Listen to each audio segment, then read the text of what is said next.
What's up, guys? How we doing? New microphones. I'm liking it. I'm loving it. Guys, welcome to a new episode of Coming in Clutch. I am your host, Lorenzo Iacomini, a.k.a. The Speedy Guidi. I'm also your host, LA Car Spotter, a.k.a. Cody Lewis. Guys, we got new microphones. It's so fun to listen to my own voice via these headphones. This is going to be great. We have a great show for you today. We have Alec on the show. Cody, introduce Alec. So, Alec is a friend of mine through car shows. He has an unbelievable wealth of knowledge when it comes to cars, more specifically the E90 M3, probably all M3s, but specifically the E90 M3. He knows every single nut and bolt and spring and potentially rod bearing. But so yeah, this is my friend Alec, also known as Rodney Bearingworth, and They call me that. right away, I think right off the bat, we should get a little bit of explanation on that because, I mean, I educated Lorenzo, and I know the joke. I actually thought your name. I was like, He's like, who's this Rodney guy? I'm like, why are you calling him Alec? His name's Rodney. Like Yeah. we call him Rod. I was like, oh, I had to say it out loud. I was like, oh, Yeah, so gotcha. unless you've had unfortunate issues with a E9X M3 or are familiar with rebuilding the bottom end of a motor, Rodney Bearingworth would just sound like a very strange name, but it is indeed a play on rod bearings, which are a Achilles heel of the E9X M3. So to this day, I still have hundreds of people, reaching out with questions on the platforms, beginning with, "Hey Rodney, could you give me some assistance with this noise I'm hearing?" And usually followed by a 9-second Snapchat video or something. But So Rodney over here has an E92 M3 sedan 4-door. E90. E90. E90. E92. It's an E90 E90. Is an E90? E92 is the two-door. Okay, see, I didn't, okay, E90. see, these are things I need to know. And then 'cause I- E91 would be the estate. That's your car. That's the that's a sick car. forbidden fruit. you Okay, know? but the big question is why the E90? That's a great question. Like, why not a C63? Yeah, that's also one of my favorite cars. As was the B7 RS4 we saw outside. Yes. I a lot think- of compact V8s. Yeah, big engine, small car era of motoring. I think the M3 always spoke to me because it was the most focused, and I thought for cars that were supposed to have some element of sportiness or some potential to be able to go out and drive at the track, I thought that the car that was most agile, most knife's edge would be the one that would be the best foundation to build a project on. As far as getting around town, I would say unequivocally the E63 is better. It's more comfortable, it's smoother.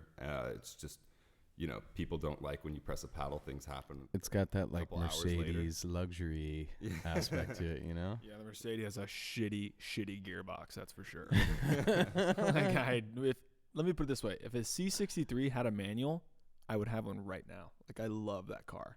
But the gearboxes in those things are, like you said, you flick the switch, you flick it, and then you wait like 10 seconds, and then it shifts Yeah. gears. And downshifts, It don't does even it think. just fine. It's just it happens. It's A like while it later. goes when it feels like Don't it. even- So you hit yeah. it and it's like nothing yet. Okay now. Don't even think about downshifting. Yeah, no, it's But you've pretty much like built amassed your following. I wouldn't say, it's like your knowledge and everything is based around this E90 or an E9X platform, and like it's a common platform that people use. A lot of people like the V8, but I mean, you do a lot of aggressive driving in it. So why like that instead of an E92 when you have like the same engine and like a little more totally.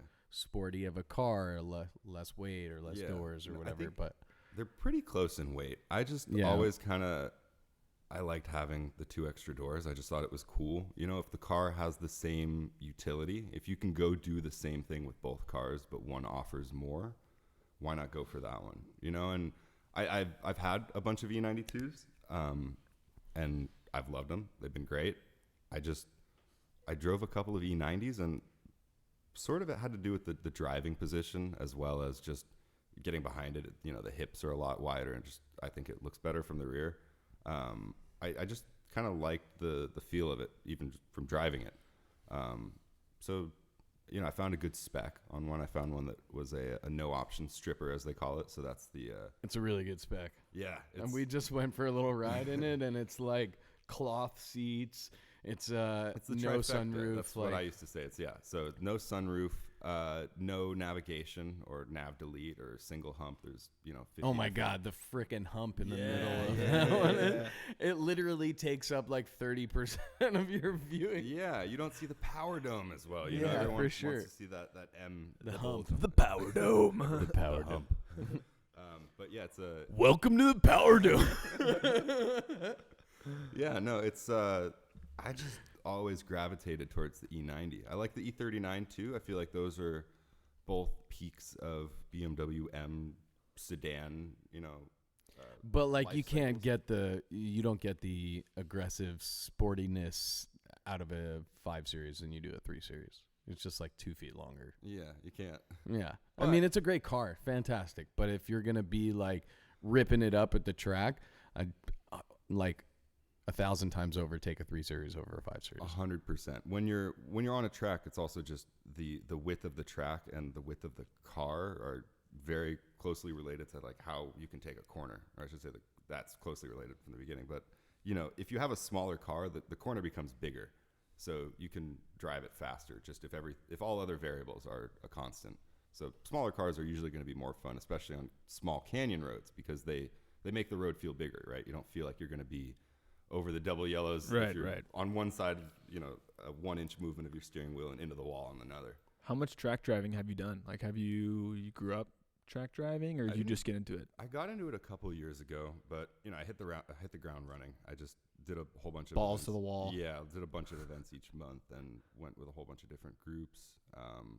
What's and your favorite like event or group other than your own, obviously, because I know that It's yours. not happened yet, but I know. Yeah, that I hope that one will be my favorite. That would be a disappointment if it wasn't. But I like.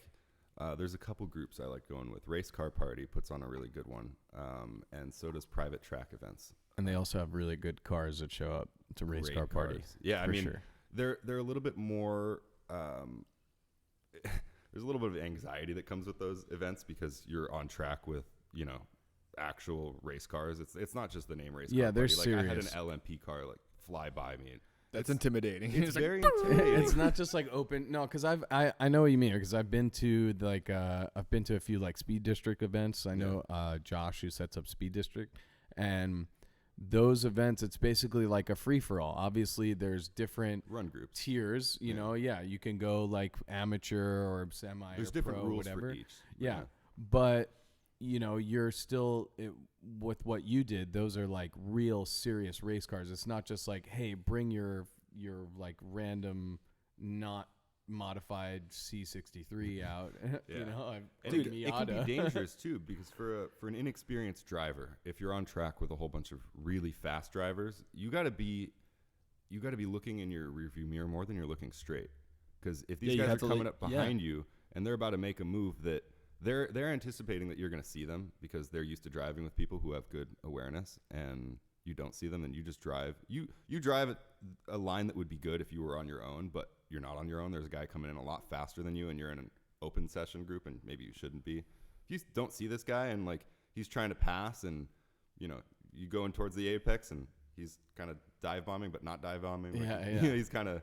if he's in a much faster car also, and you're in Yeah. a much slower car, he's going to get to that same point. When you look in your rear view and he's X amount of yards away, he's going to be much closer, much faster. Yeah, you'd be surprised like how many times you'd be going through a couple corners, you look in your rear view and you look down and there's nobody there, and a second later somebody's right on your butt. I feel like that would suck because you're just on track, you're trying to have a fun time, and the whole time people are just passing you up. First of all, that's just aggravating. You if just got to you're- go in the That's- right run I would group. say that's more frustrating for them because what they're trying Right, to do is right. set hot laps, and each time like they're driving with their friends, everyone's having a good time kind of at the same Right. pace. They come up on a Get beginner. out of my way. Exactly. They're paying money Give to me be a on this 0.5. track and trying to set a lap time. That's like, true. That's true. But like, I guess what I'm trying to say is like I don't think I would even dare to do an open session with cars that are Right. like No, or man. people who are way like Get in where faster you than me. fit in, Yeah. bro. And that's good. Yeah. That's good awareness, and it's a great Yeah. decision. Like, I'm Too not gonna- many people don't make that decision. Right, like I'm a rich Go guy to and I DK just Racing School first and Don- learn how to drive. Donkey and Kong? then- No, Martina Kwan. Dude, Martina I really Kwan. want to do that. I really want to. I really applaud you It's for not going Drift out. Kings. I know. I was just making a, Tokyo Drift joke. Oh, I get it. But what I was saying is I really admire you for going out the track because I want to go and do track events and like I want to go and get like lessons from a guy. That's what I and, was like, saying, Learn how Mark. to do it because like so many people in LA, they mod out their cars and they make them so fast and so loud and so hunkered down and they have no intention of ever taking them to track. It's like, what's the fucking point here? And an interesting story I always tell to people. I was at a track. I brought a 570 out for a client. And he was there with a guy with the GT3 RS. And I was like, and he had a roll cage in it. And I was like, oh, what else have you done to it? He's like, absolutely nothing. I'm like, all the other two guys were there. One guy had a 350R and the other guy, the 570S, like tuned to like 700 horsepower. And he was like, I don't need to even touch this GT3 RS. You want to know why? Because I'm not even a quarter as good as this car is. Like, I am the weak link. Like, this car is so much faster than I can ever be. And that's like a very humble and awesome thing to say because so many cars are so much quicker than us, and we're not even half as good as they are. So why put all this money in?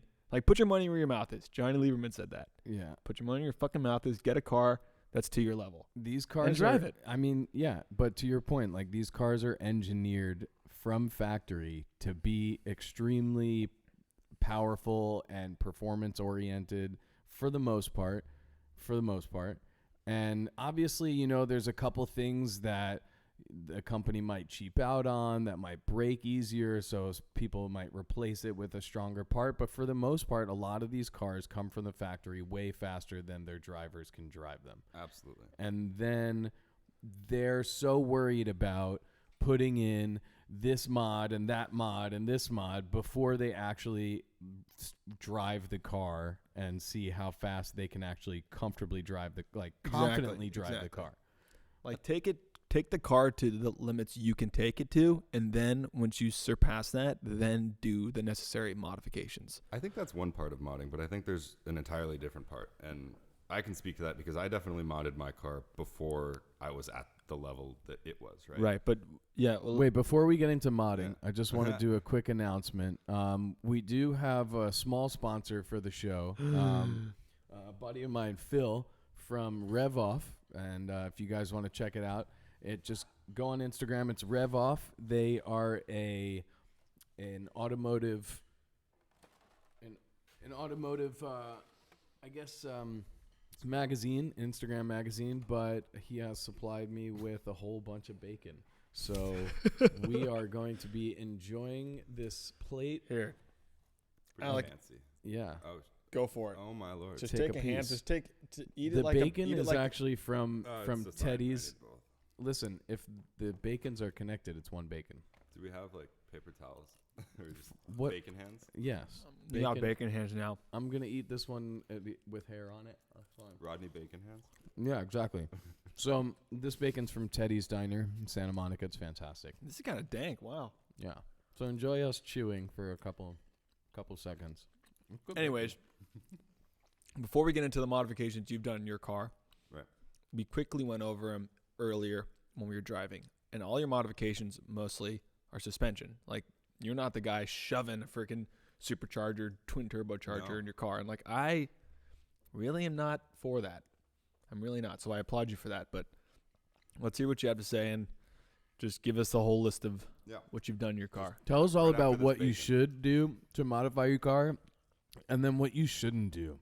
Like all those people that think that they're doing fantastic things to get power out of their engine, but are really just inching closer to the edge of explosion. Yeah. There's there's a lot there. What you should We know too many of those people, myself being one of them. Yeah.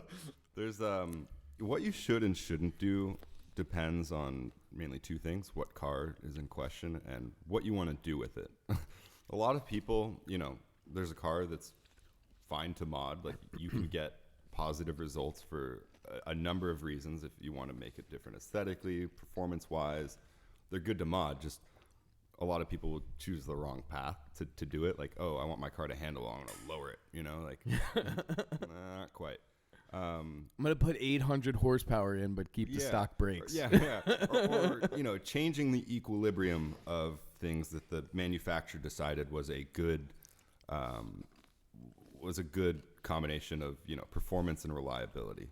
Okay. So a lot of these cars we were talking about earlier, manufacturers have to put a little bit of fun into them, but they also have to engineer them so that 80-year-old grandma can get into them and drive them to the store if they need to. Like that's how sports cars have gotten in recent years. If you have an Aston Martin or a Lamborghini, like those are Or as a Ferrari easy to Portofino. drive, as easy to drive as a Easiest, Tesla. they're the easiest cars ever to drive. People are like, how can you drive that Lamborghini? It's like, dude, if you even tried, it's the easiest thing ever. Yeah. It's like a massive Audi with the biggest engine, but it's so easy. Right. You're right. So those cars, the manufacturers are veering more towards creature comforts and making. You don't want bacon ASMR.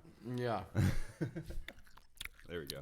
Don't do that ever again. I think manufacturers are veering less towards engagement and things that will give drivers an idea of what's going on beneath the seat and in the car, and more towards taking them away from that experience and just making the numbers bigger on the dash, right? Making the car faster, making the G-forces higher, even though, they're not going to feel it through the car as much. And it's sad, but it's sort of had to happen to keep these cars marketable and, keep sales up.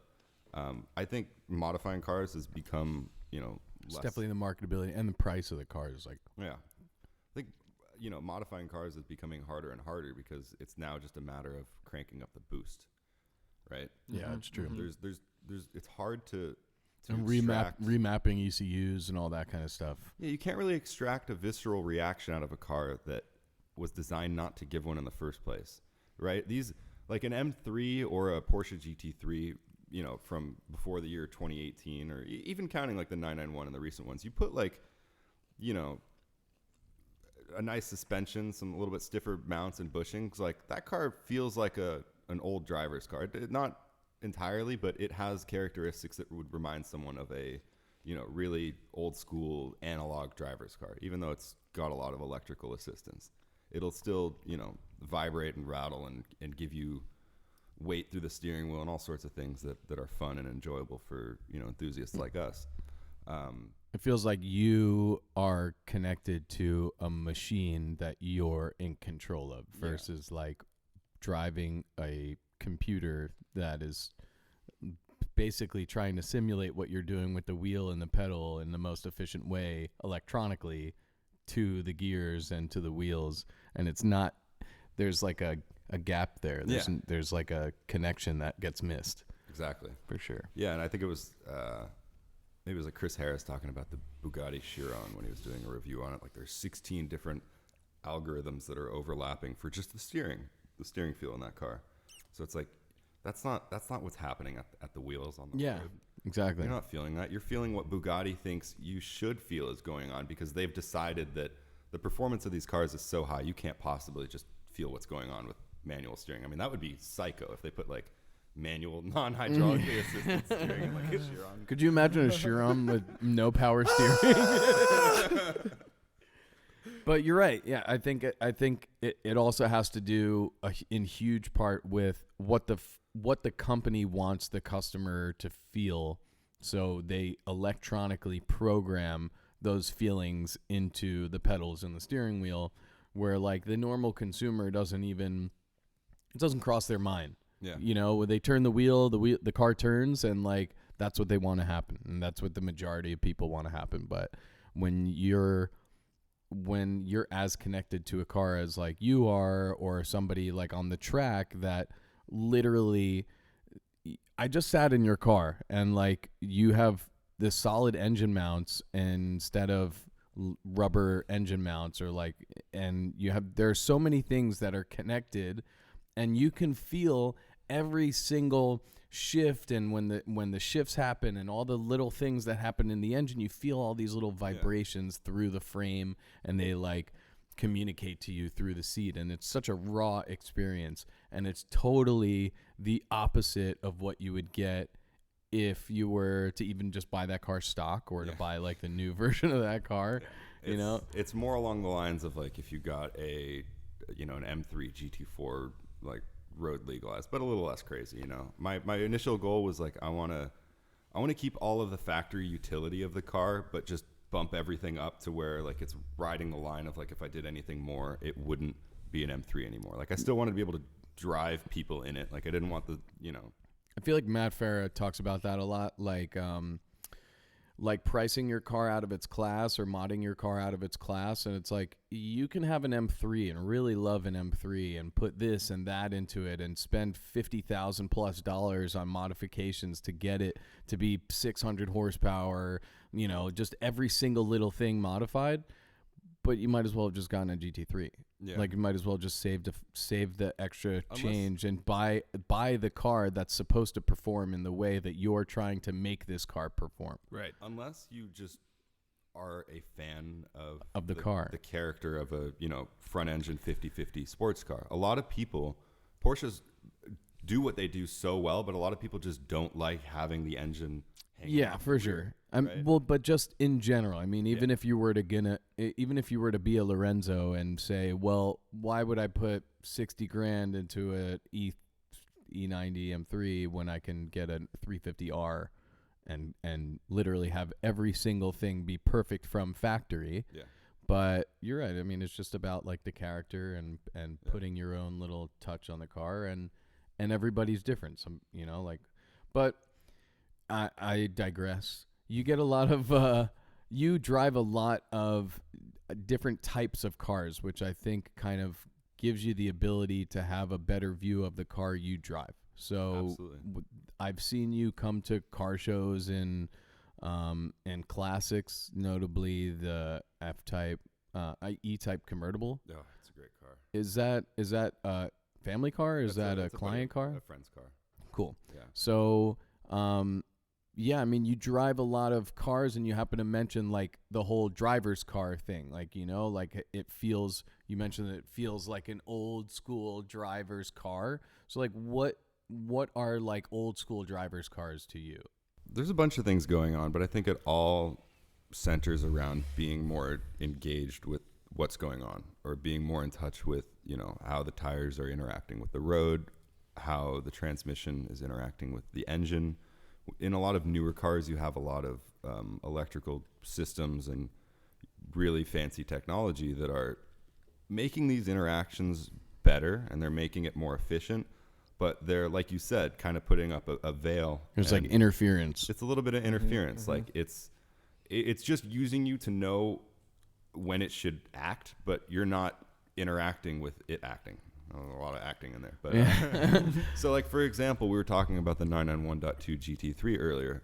That car, like you can't really feel, like for example, in an older car, if you're trying to rev match and downshift, you can feel through the shifter sort of how your rev was, if it was close to being accurate to the right RPMs, because you'll get resistance in the shifter going into gear.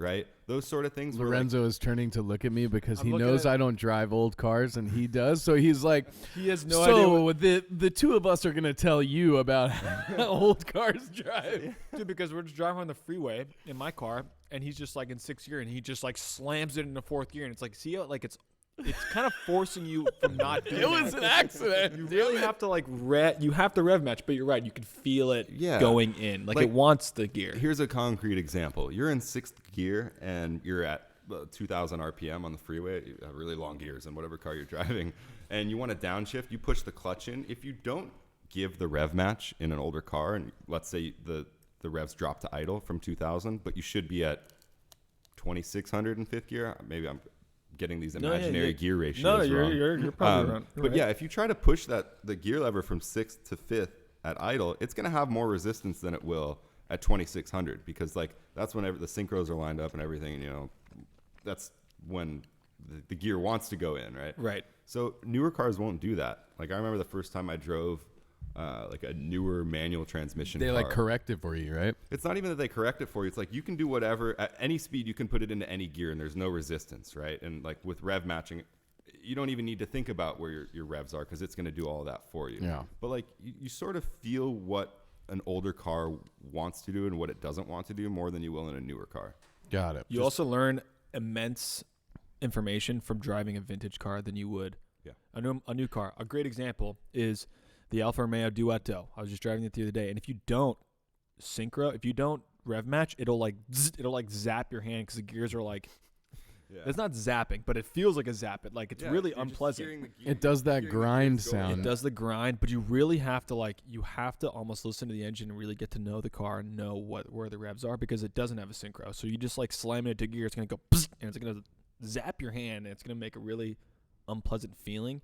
But once you get to know that, then you can get in any freaking GT3 car, the Porsche GT3s or BMW. And you can just It's so easy. It's so easy, but Yeah. you really have to drive the old stuff to kind of know that. I've only driven a few older cars, and when I talk about it, it's not like a car like this. Like my brother used to have an '87 Wrangler, which was like That's a car that's probably tough too, and then with a manual. 2 foot long stick straight to the floor and a 4-speed. So like I learned manual on that, and it was like the same thing. Like if I shoved it into a gear that it wasn't supposed to be in, it would go.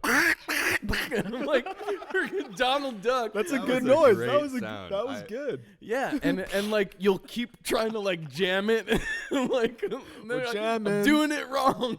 We're jamming. Yeah, exactly. So like I've definitely experienced that, but then like getting into your car, the car will make sure you don't fuck it up. It's so very you forgiving. put it into gear, and like the car will be like, "Whoa, brother!" like slow down and like do all this. My favorite thing, it wasn't a manual, but I was driving like a C7 Grand Sport Corvette when they first came out. Oh, those are great. Those are the best ones to get out of that gen. He's about to tell you no. He's about to tell you the exact opposite. I would love to hear what you have to say. You know, I was like in the mid-range of RPMs, and I just went to downshift, and in the middle of the gauge cluster, it said shift denied. There's just like a classic example of a new car not letting you do something that it doesn't want to do, and I just was like, wow, okay, never mind. You know, I won't It's say it. like, don't take it personally, bro. I thought that was supposed to be the good one of the C7s. It is. It's like the driver's car of the C7. You know, it's like the Z06 suspension He's with not the impressed. Stingray He's engine. I like that kind of. He's American severely car. not Yeah, impressed. that American car is the freaking tits. Because it's all you European. You can't see it on camera, but it's a GT 2005 Ford GT. There's no, you can't see it on camera. It's not wide enough. But that thing, It's a good one. have you driven one of those? No, I haven't. And if I sit in the car, if you're familiar with the doors on this thing, if I sit in the seat in a way that doesn't, contort my body, like and I close the door, it goes to about right here. Really? I'll get, Dude, like, it cuts it like hits people's yeah, heads. Jeremy Clarkson had to get a custom one that had a higher roof line. Oh, it could fit really? in it. Yeah, You're lying. I believe I might be. I totally made that up. I didn't think you were gonna call me No, out, dude, because I can imagine I because the could've top sworn of I the heard that, door though. has this like extra little flap that It's part of the roof. Yeah, it's so that you can like get in easier with like helmets and all that shit. But I can imagine if your head's They sticking don't mention up, that if you're too tall, you're not getting if out. your head's sticking up like an extra inch or two above that roof line, and that door comes swinging in. Oh my God! Yeah, I just had a lot of really painful images go through my head right now. I fit in that car easily, but I will always do the duck. I'll be like, ooh. Yeah, You know what I you're mean? underneath a helicopter. You're like, Yeah, you're like, ooh, shit. All right, so being a BMW boy that you are, I don't know if that. all right, I so like all cars. Beamer. Listen, your handle is E9XM3, Got me. so that's what you are. Yeah. So how do you feel? That's what you about- are. Deal with it. You are what you eat. Listen, how do you I'm feel? bacon. You're a pig. Listen, how do you feel about the like the stereotype of BMW people? Clearly your car is faster and louder than it needs to be, which kind of goes along with the BMW stereotype. And Do you I- use your turn signals? I was gonna say I don't recall whether or not you used your turn signals in our last drive, but the footage will tell. But yeah, I mean, how do you feel about that stereotype? It makes sense. These cars are really, like we said earlier, agile and they inspire a lot of confidence in people. So it makes sense, you know, if you don't have an avenue like a track to get out all of your driving excitement, why somebody who drives a BMW might feel inclined to get around people and drive faster and make noises with a... But like, why BMW instead of like Mercedes? I don't know. Why are they douchier? It might just be the average, you know, The client. clientele. But Yeah. dude, there's that stereotype with Audis as well. In Europe, they're like people who ride people's asses. Like Audis are like snobs. It's like it's a different kind of snob. Yeah, it's know? like I'm an Audi. We're turtleneck kind of guy snob. Is Which I you don't know, kinda- I don't you- even know what that means. Like I don't know. Like you're just- Steve Jobs kind of snob. yeah, but like not even half as like smart. pretentious. Yeah, like Yeah. you. Like that, like head to floor designer clothes. Whatever, man. All I know, you threw me off, you BMW douchebag. No, but Not me. I'm interested because they just don't. It doesn't have like. It's very specific to BMW It drivers. really is, like like- more than Ferrari, more than Porsche. There Like are some of the best memes on the internet about BMW turn indicators. You know, Mhm. like you see Like the ones with spider web, the spider cobweb. webs, or like if you ever feel like you don't have, you know, Like your worth job is in life, like there's a guy at the BMW factory who installs those. yeah. If you ever feel like your life is pointless, just remember there's a guy installing turn signals at the So, BMW speaks factory. volumes to it. That's actually fire. So I mean, I guess yeah. Then fine. The stereotype rings true, and BMW drivers are Yeah, fine, douchebags. I'll take But it. it doesn't like bother you. You're not like people get in your car and you're like you know, I don't know, just I think guess it's I don't- I think it's also M cars specifically because like people look at them and it has like a badge of like my car is worth more than the normal BMW. Does it? Yeah. All right. So our mutual friend Josh Rutman. Yeah. So he had that M5, Right. and he no longer has an M5. He literally got rid of his M5 and got a Volkswagen Golf wagon diesel, Hell yeah. which is the total opposite. But I'm all for it. Wagon He had gang. a Jeep too. Dude, I he mean, had a Jeep and like an E36 And at a the time, E90. and that was sick. The E90 that he had before the Jeep, that was sick, and Yeah. rest in peace. But the car. man, that was like a E90 sick competition. It was like perfect spec. Yeah. But what I was getting at is that like him in his M5, and it was a great M5, not like the newest one out, and not any. It's an was F10 competition. Great Yeah, car. but you know? like great nothing spicy about it. It was white. It was nothing modified. No loud exhaust. No rims. No body kits. Nothing. Mm. And he would tell me all the time that people would just kind of like give him that like, oh, you're in a BMW M, kind of like you must be a rich douchebag. Like when he would go to dinner and like Really? go, yeah, just because like.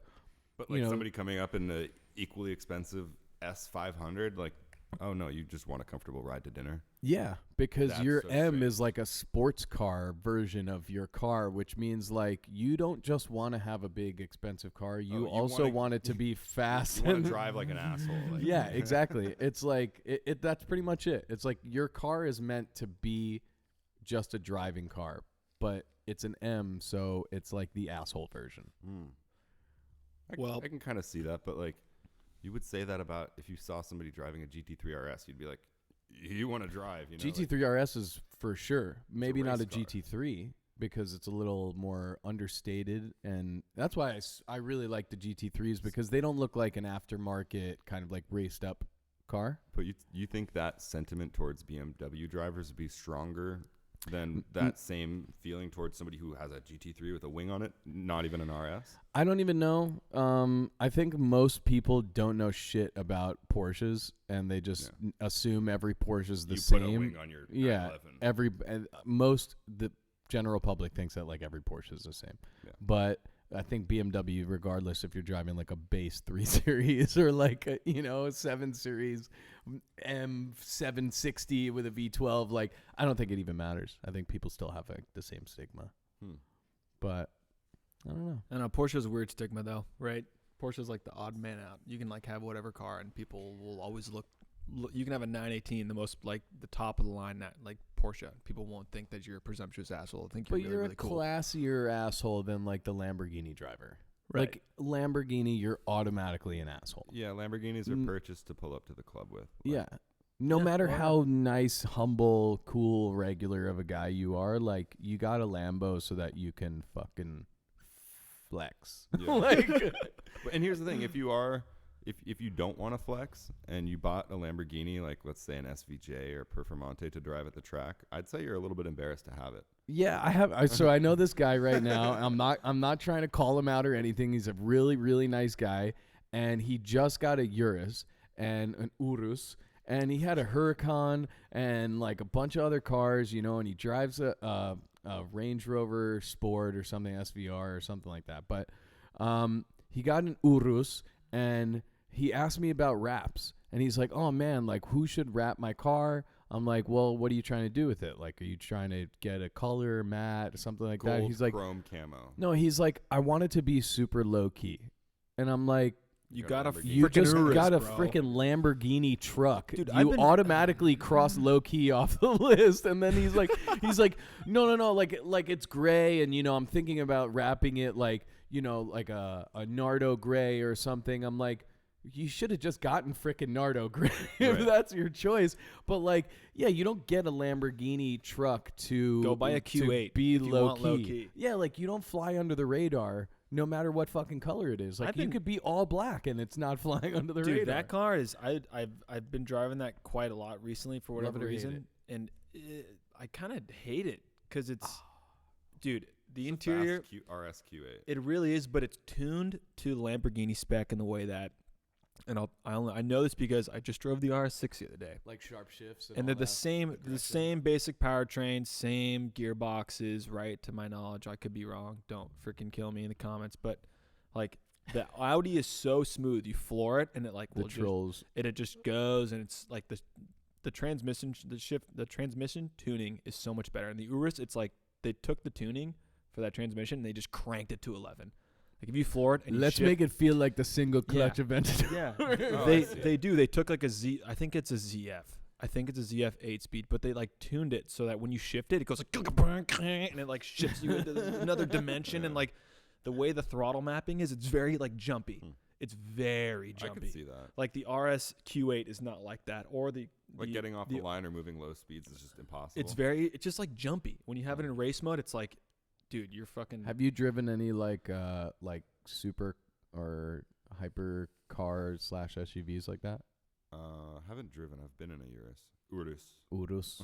But it's very like they tuned it. They did a good job tuning the it and Bentayga. making it the Bentayga. Yeah, it's the same car, basically same car, but how much As the smoother? Urus? Yeah, the same Same platform, same same platform. The engine. W12 is the one I drove though. Right. Okay, so that's obviously a lot smoother. But the V8s are like the same exact Incredibly cars. smooth. But But yeah, I hear you. like the Lamborghini tuning is just like I don't know. It's like a guy on Viagra, dude. It's like, oh, let's go. I think You you know what need I to put my mic up a little bit. Me? You? Yeah, me. Am I I'm louder getting now? a little quiet. No, you're loud. I'm not loud until I get like You're real really close. loud. Am I? I get that a lot. Oh, yeah. I turned you down because you're too loud. I actually put my chair down, and I'm not sure how I'm feeling it. when you adjust your chair, it significantly affects the volume. I have the power here, Cody. I can just turn you just off. What? No doubt. Well, Okay, wait. I want to get into this because I was looking at buying an M3, an E92. I was like, I want, Oh, is like, that I know right? someone who could help you.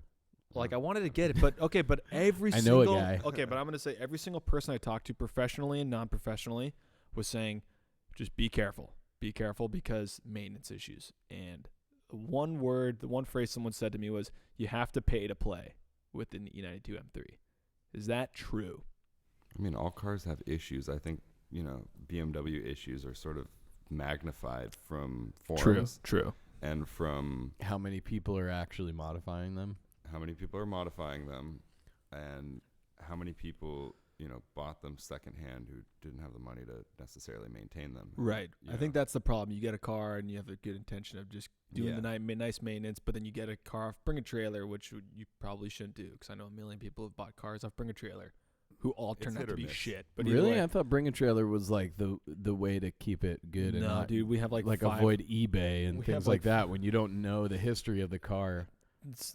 Rule of It's hit thumb: or don't miss. don't buy an expensive vehicle sight unseen, just via maintenance If you're doing documents. a bring a trailer, Like, be very- purchase, like go get it checked out consult- during the yeah, auction. You know, For sure. But either way, I don't know. I guess what I'm trying to say is, what modifications also do you recommend for an E92 M3, Right. or what do you recommend to keep Advise the car against, to keep it yeah.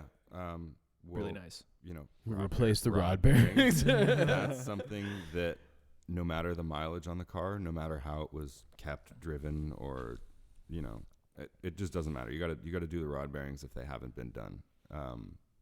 Do they replace them with different rod bearings, or they replace them Yes. with new rod bearings? No, Because there's got to be a flaw in the ones that BMW was making, so There they were have two to different replace it types with of rod something bearings. different. there are actually two different types of rod bearings that BMW tried using for the E9X platform, and it changed halfway through like the 2010, 2011 Okay. production cycle. Maybe I'm wrong. Maybe it's 2009, 2010.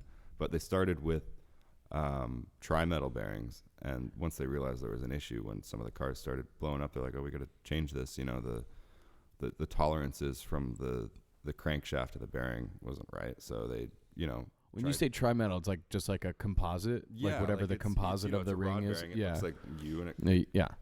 and just the coating or however they're made. It was made with three metals before, which was like copper, tin, and aluminum. Or no, aluminum. I think aluminum's on the bimetal one, the newer one. And But it just wasn't holding up. it was the clearance was too tight. So these cars use an incredibly viscous oil. It's 10W60. It takes a while Wow. to heat up, and that's a really wide operating temperature range, or the temperature range 1060. So it's kind of a perfect storm of things when you have a tolerance that's too tight, a really thick oil, a car that revs up super high, and people who don't really adhere to a cold start sequence. So you have to fix those, and if you put the same bearings in again, it's just going to happen all over again. So you have to get bearings that change the Better bearings. Are the new rod bearings bolts. so does that need to be changed via like a certain mileage? Because I know the thing this brings up Whenever you get this the brings car. up okay, so like the 997 has the IMS bearing Right. issue. That's kind of the same thing, right? Or am I stupid by saying that?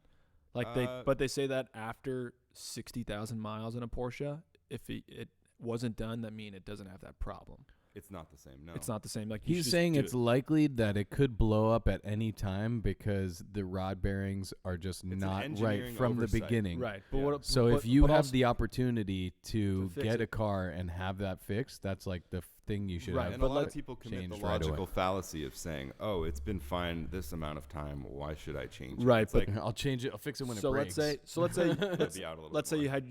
you fixed it and you've gone 2 years. Do you should you fix it every year, every 3 years? It's a one-time fix, because like if you think about rod bearings in other cars, those aren't wear items, right? Yeah, totally. That's something that just should work. It's not like you're changing out filters or spark plugs. Yeah. So These are just wrong from the start. yeah, so they're you just wrong got to from put the start. right ones I in, haven't- and then I you're have, good. when I do rod bearings on a car, I don't change it a second time. I've never needed to. And Okay, It's okay. never given me any issue. I thought that was an issue that like every 10,000 miles, 20,000 miles, change your rod bearings. Somebody's trying to make money off you. Okay. But it's interesting because I mean, like, I know at least like one of the biggest things of BMW, like you're European racing. cars, German cars, like all of that. If you buy it secondhand, you always run the risk of the previous owner not taking care of it to the lengths that these types of cars need to be taken care of. Oil changes, like different, spark plugs, and just basically all the right maintenance for a European car. But in particular, that type of generation of BMW also has a lot of electronic sensors, and like there's all kinds of little things which are similar to other German cars like Audis. I mean, I have all kinds of issues with my Audi that are just like common Audi issues that were issues from the factory that once you change it, you shouldn't have that issue anymore. And then also some things that are just kind of like you said, like are known to kind of give out after 80,000 miles, or are known to kind of wear out after a certain amount of time. and then you need to replace them. Like on my car, the timing chain, the guides for the timing chain are plastic, which They melt. they wear. Because that happens to the throttle actuator gears on the E9X M3. That's another common They problem. wear out and it loosens the timing chain, and then that can cause a lot of other problems. It's just like a domino effect. So most of the time they say, if you get a car and it's, over 40 or 50,000 miles for like an Audi, your best bet is to get the timing chain changed, because it'll help you avoid problems in the future, or get the guides changed so that you don't have to keep getting guides changed or keep fixing it. It's just like initially, like you said, it was an oversight from the factory, and this happens all the time. A lot of cars just like have this one thing that's not 100% correct, and once you like get the car, you fix it, and then you're good to go. Absolutely. And it was, out of all the things that they got right on the S65, it's, it can result in, engine failure, but it's pretty bad. I mean, But, dude, if you know, so many the people same are thing with modifying that GT3s, car, right? so many people are modifying the shit out of that car, that wouldn't be the case if it wasn't somewhat reliable or like it's obviously moddable, but like nobody's gonna mod it if they knew it was gonna blow up. Right. Most people Some wouldn't people mod. would. Some people would take that gamble. Never say never. No, but you know what I mean? Like everybody mods a Honda Civic because they know that a Honda Civic is gonna fucking last forever. Brother, you know, S2000 right there. there's only Same so thing. many people modding other cars because they just like aren't meant to be modded, or they just like have been modded in the past by somebody and found out the hard way that Someone it blows told them up. it would make it better. Yeah, exactly. right. But other than E90 M3s, you're an obvious car enthusiast. And outside of the M world, what do you do other than working on your own car? What do you do to entertain yourself car-wise? Yeah, definitely. So I race Seen at you the at track. car shows I and go stuff. to the track. Yeah. I go to car shows. I, try to just do as much as I can in the car, right? Yeah. And also try to be involved with other people, having similar experiences with their cars. So Are you a canyon carver? Are you an Angel's Crest kind of guy? I used to be more. Because I freaking love that place. It's great.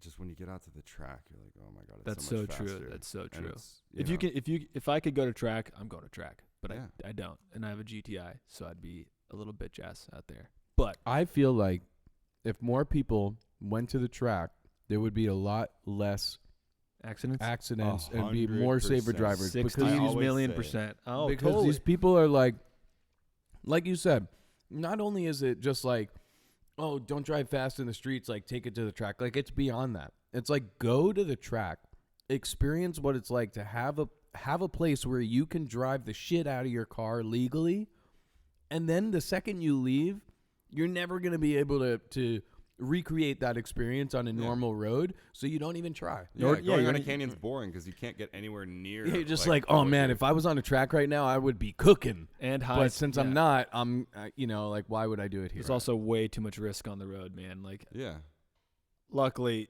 Safety I've and gotten like tickets and I've gotten things that have stopped me. But I was a kid, dude. When I first got my license, we were all probably there, just driving 100 miles an hour everywhere through the streets. Like that's tickets so don't stop me. unsafe. Yeah, call tickets. A ticket has never slowed me down, not once. Oh my god, it slowed me down significantly. Either way, Alec, we're gonna ask our last question because I think we're going a little long here. really. We always do. We might just Time have to flies. cut out some pieces, but I'm gonna cut Whatever. you to pieces. So we always ask the last question to our guests. You have your dream car garage. Money is no object. Is there I always say limit to the option. amount of cars? You have 3 cars. This is a great. We'll give game. you. We'll give you. the 3 cars, but sometimes We'll we give you give a 2 little extra. fucking 2 leeway. Yeah, a little fucking 2 leeway. Little like an extra 2 to just. putt Yeah, around like in. like just like because 3 is like very that. restrictive. But if you're like, but I also want that and that, I'm like, okay, throw that in there. 3 is important because it narrows down. What 3 types of cars does a person like? 'Cause Right. Nobody just likes one type of car. If they do, they haven't driven enough cars.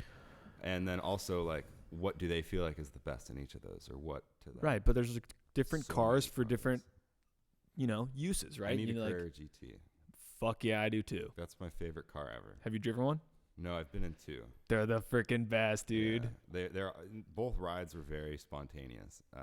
But They're tough. But, They're yeah. tough. I'm loving how the Carrera GT and the F40 are like the two basically like must-haves in your garage if you have a 3-car garage. Huh. That's basically everybody's answer. 'cause, like, Has nobody, been like either the Carrera GT or the F40. nobody then wants to whatever say else. F1 because it's like everyone's gonna say the F1. Exactly. So they want to have like a tasteful yet like supreme pick. Yeah, So, for sure. Right.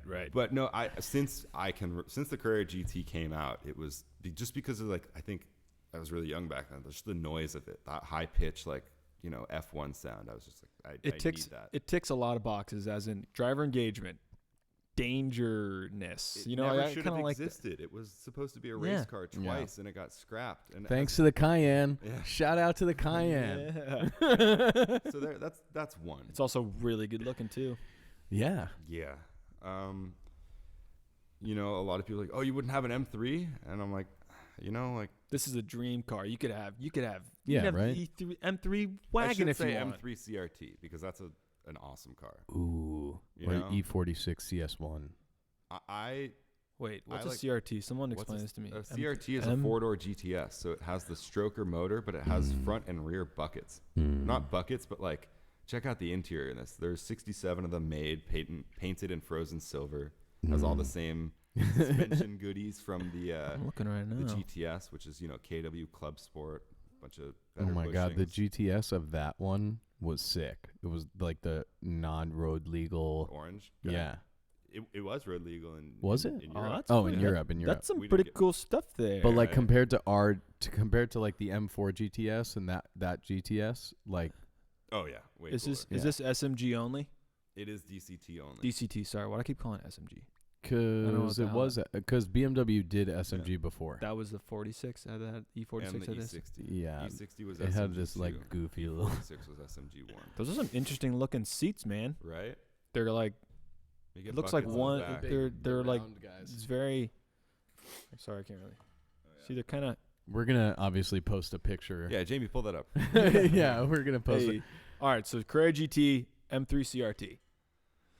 Okay, so I've covered I'd probably daily the CRT, as psycho as that is, but I mean it's the BMW, and there's a Carrera GT, and then the third one would probably have to be like a.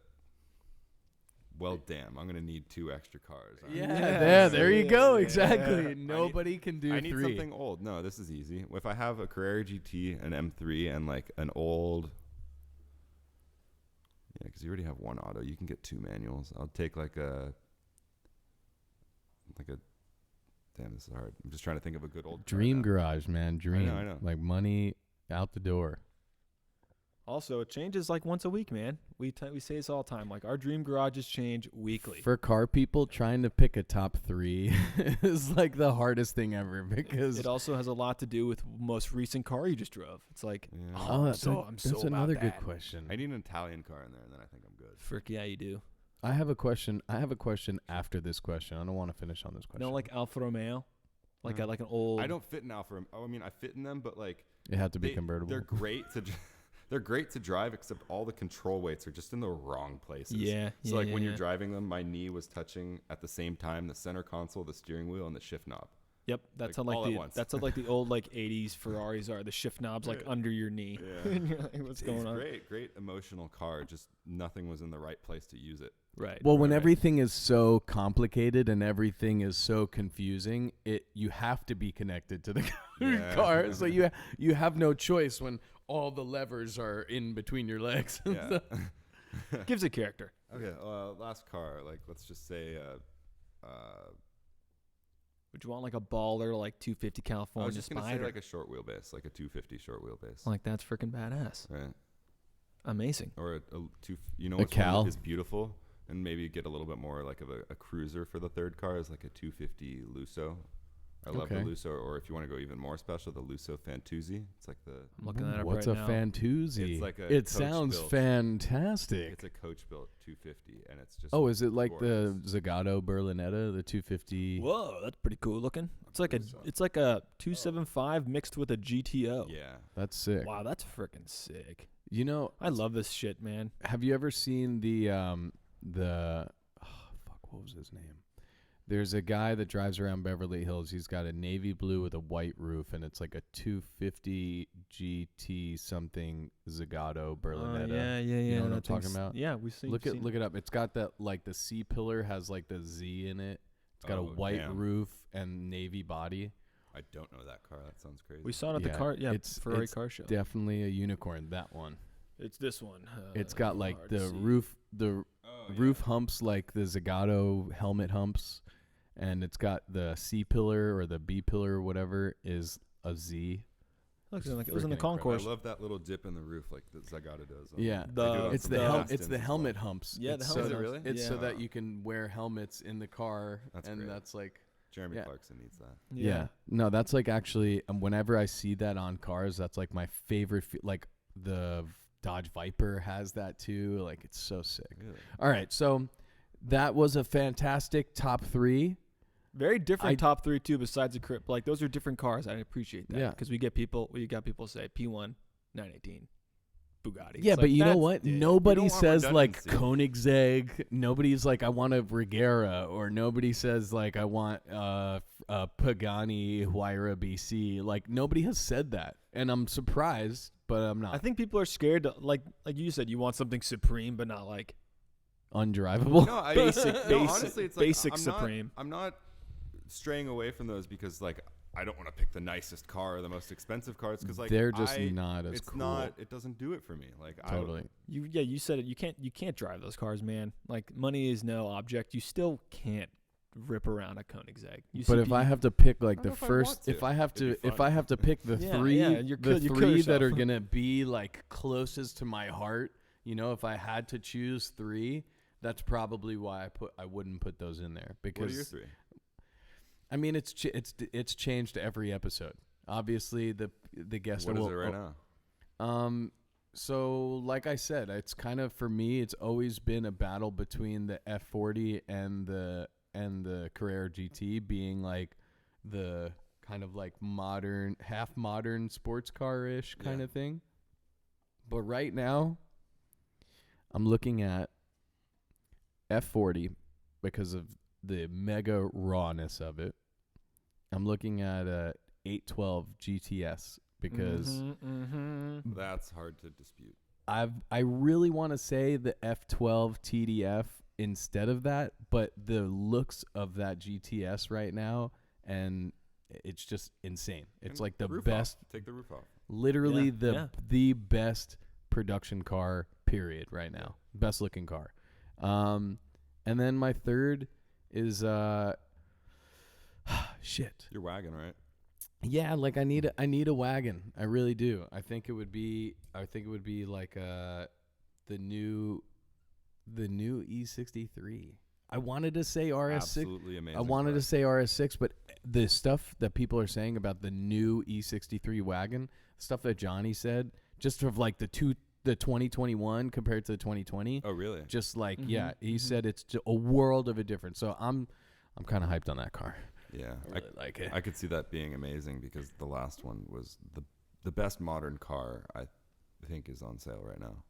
You know, the E63S, the Yeah. current going, Yeah. model yeah. is just- Oh yeah. there's not a car that does more and does it better. Like for a reasonable price. Drift mode, baby. Drift mode. Yeah. or at any price. Like I can't think of a car that's that dual personality, that fast, and has that much utility Mm-hmm. Yeah. at any cost. Oh yeah. Yeah, I mean, beside like that market, I think is just like the best market. Like the E63 wagon, the RS6, the Panamera Sport Turismo. Like we're about to have a Taycan Sport Turismo. Like the wagons are fucking killing the game right now. They're in M3 fashion. The new M3. They They're are gonna have a definitely wagon in soon, fashion. too. Well, the new M3 In Europe, wagon in is not Europe. coming in here. Yeah, Right, that's what I mean. Like forbidden fruit, man. Like they get all the really The good shit. manufacturers are taking turns. We didn't have the RS6 for the longest time, and now they're just still not going to give I us the know, M3 and wagon. Right. but like you said, they just discontinued the 3 Series wagon in the States. So not even the M3, you can't even get a regular 3 Series wagon anymore in the States. Really? Yeah, like Oh, that as sucks. from 2020 on, you can't even get like a 328xi or like any of that shit. No, They that's just know there's not enough taste on the States to order that kind of stuff. It's Yep. such fucking. It's just we have enough space They're to selling get too many- SUVs, they're and selling too other many- yeah. people in other countries. Whoop! I just shook the whole table. Lorenzo said it when he got back from Italy. It's just like a lot of people have RS6s because they only have like one spot for a car, and they can't have like fucking Ferraris and SUVs and like cars that they don't drive all the time. So they need a car that's like does everything. So in America, we have land, we have garages, we have space. So like people are more than willing to get an SUV even though they don't need it. So the utility is there. Before we sign off, obviously the three car garage is always like our sign off question. But I know that you get to see a lot of cool cars that other people don't get to see. And I just wanted to know like what was like the coolest car that you've been able to see recently, or what was like the most special car that you've been able to see recently? It's a really good question. With COVID, things have been a little bit interesting as far as, meeting new people and having new experiences with cars. But in Southern California, we've stayed strong. Hell yeah, brother. It's not a rare car or a really expensive car, but I was like really pleasantly surprised by a 996 Carrera recently, and we were talking about it earlier. Which one? Mm-hmm. The Jeep. Sam's We talked. Kosher Stogies. Oh yeah, you're right. So he just has like a aero kit. I believe his is a slick top. It might not be. Yeah, it is. Just on suspension and an exhaust, and it's just so much fun. And people are sleeping on that car. And I know you asked this question, like, what kind of crazy or cool car have you seen lately? But like, I don't know. That one was really eye-opening to me. It was not that fast, but the feeling coming through the steering wheel was like very air-cooled. A lot of people call it like the water-cooled 911 that should be an air-cooled just because of how it feels. So, But it's also the first water. Yeah, you said, dude, people are sleeping on it. I wanted to buy a 996 Turbo for the longest time. We talked about it last year during quarantine, and they were $35,000, and now they're already 45 to 50. And Yeah. I'm like, why didn't I just get it? It would have been a sick car, but We have this effect on cars that every time we talk about it on the podcast, they tend to go up in value about 10 or 20%. Every time we mention a car, like, man, I'd really love to have like an E36 M3. And now if if you bought one before Corona, oh my God, you could have gotten it for like $5,000. I should stop talking about And the Shelby then. Maybe like sub $10,000 for sure. Yeah. But now to get a clean E36, no way. Yeah, it's tough. Oh, actually, you know what? I have a really good, another crazy car. There's a buddy of mine who has a 991.2 Carrera. So this is the one with the 3.0 turbocharged Okay. motor. He does a lot of really crazy metal fabrication with like 3D printing and machining. And he's, worked with a few companies to create these internal parts for it that, he's able on the Carrera base model, the S or the T, they all have the same 3.0 engine. He's able to get it to like a low 9/4 mile, making like 600 horsepower, and the thing sounds nuts. And like I can. What is it doing? What's that? What is it doing? Like what's going on He's just under the changed hood? like some of the exhaust, maybe the turbo, the Pressure? the Boost? turbo inlets, and they're upping the boost. They're tuning the car, but it's just mainly like, accessory equipment to the engine, not internals of the engine itself. Like adjusting just, back pressure and all that stuff, right? Yeah, or just really nuts exhaust and just making the exhaust flow perfect and just optimizing everything so that you can bump a lot of boost out of it. And he let me drive this thing, and it's like a GT2 RS killer, but in a 911 body, and the response was way better. That's sick. That's freaking sick. Yeah, it was Dope. nuts. You also I don't want to drag it on too long, but there's You're like good. there's like a Targa or something. It's like a G body. I can't remember what it is, but there's like this painted Targa that your buddy has that Yeah. you're in all the time, and it sounds insane. Yeah, he's and it straight piped looks freaking crazy. It's So like that one's really cool. I'll send you a photo so you can put it up. That is a 88, I believe, so like a G body. that's like convertible. exactly what I But want. then the exterior, they commissioned Ed Massey, the guy who did all the lifeguard towers in South Bay. Yeah, and yeah, some yeah. of the- No Some way. of the buildings to do like this really, really wild, like mural. It's it's a wrap on it. Is it a um, wrap? It's not yeah. painted on the car. No, Oh, okay. but they'll Still do cool paint. as They'll shit. do a paint. Yeah. Um, I would have, if that was my car, would have painted it, kept Yeah. it that way, like an but art no, car, you it know? looks so cool, and he just put a CAE shifter in it too. That is actually probably the most fun car I've driven lately, more so than the 996. but Wow. No doubt. Yeah, that's a I mean, that's a so sick rad. one. It's Not so fast. it's just cool looking and like Both Porsches. What does that have to all say? of all them. three were all of them. Yeah. Shoot. All right, so we finally showed that even the BMW guy likes Porsches better. Great Ooh. job, guys. Yeah. Good job. Oh boy, Alec, thank you for Another coming on one the bites show the dust. in the Thanks for middle having me. in the middle of this quarantine and Yeah, shutdown and right. everything. Really appreciate it. This was essential, so Oh yeah, he brought a nice you were little allowed mask. to come. I DC can't really put that on with my DCT off mask. DSC off. D- I'm not DSC. turning my dual clutch Stability off. control, bro. Sorry. No Anyways, stability control. No, thank you for coming on, man. Thanks for having me. It was a lot of fun. Guys, thanks for watching Coming in Clutch. I'm your host, Lorenzo Iacomini, signing out. I'm also your host, LA Car Spotter. I'm Rodney. Rodney, And we'll see you guys next Car time. Ramrod. See ya. Peace. Later. All right. Perfect. Coming in clutch. It's really fun. Dude, also, it was really How fun was having you on because it sounds great. It's also just fun listening to yourself through the microphone. It makes it that much more like legit, does it not? Oh damn. Because last time I should have been in here. I was. wasn't in here the whole time. You should be honored. You're the first guest to use our new equipment. Am I really? Yeah, you Yeah, are. first Oh my first guess with the new We sound. do. We don't even have like a container for us. We're just putting everything back in the boxes because we don't have like a thing to put them in. Is it weird that I find it more fun to have a conversation this way Not at than all. just regular Oh conversation? my god, dude! If I